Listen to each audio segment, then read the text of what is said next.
त्यांना अडीच वर्ष असं मुख्यमंत्री पद हवं आहे.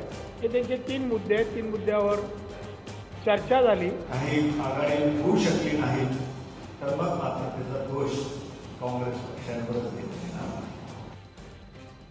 आघाडीचं अजून तळ्यात मळ्यात मुख्यमंत्रीपद अडीच वर्ष वाटून घेण्याचा राष्ट्रवादीचा प्रस्ताव, तर आघाडी तुटली तर आम्ही जबाबदार नाही, माणिकरावांनी केलं स्पष्ट.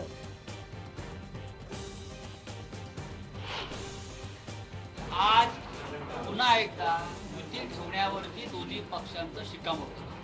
आम्ही युतीमध्ये राहणार. युती होणारच. भाजप शिवसेनेच्या मुंबईतल्या बैठकीत शिक्कामोर्तब. फॉर्म्युला मात्र काही वेळानंतर होणाऱ्या चर्चेत ठरणार.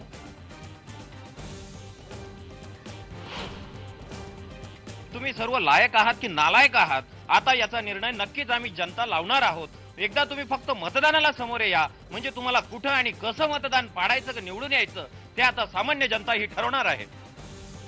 जागा वाटपावर एवढे भांडताय, राज्य काय कराल? मतदार राजा संतप्त. आमच्या समस्यांना कसं सोडवणार ते आधी सांगा, राजकारण्यांना दिला इशारा.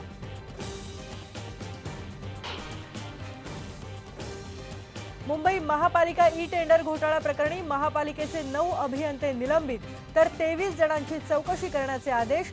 तब्बल 100 कोटींचा घोटाळा झाल्याचा दक्षता समितीने ठेवला होता ठपका.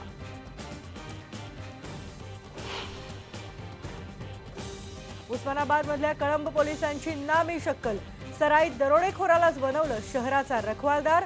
शहरातली गुन्हेगारी झाली कमी.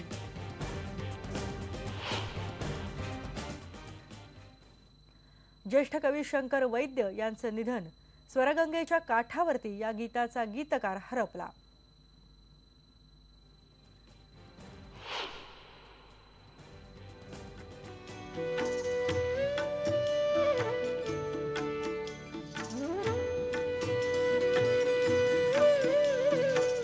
आणि नवरात्रोत्सवाची जय्यत तयारी. लक्ष दिव्यांनी उजळलं करवीर निवासिनीचं मंदिर.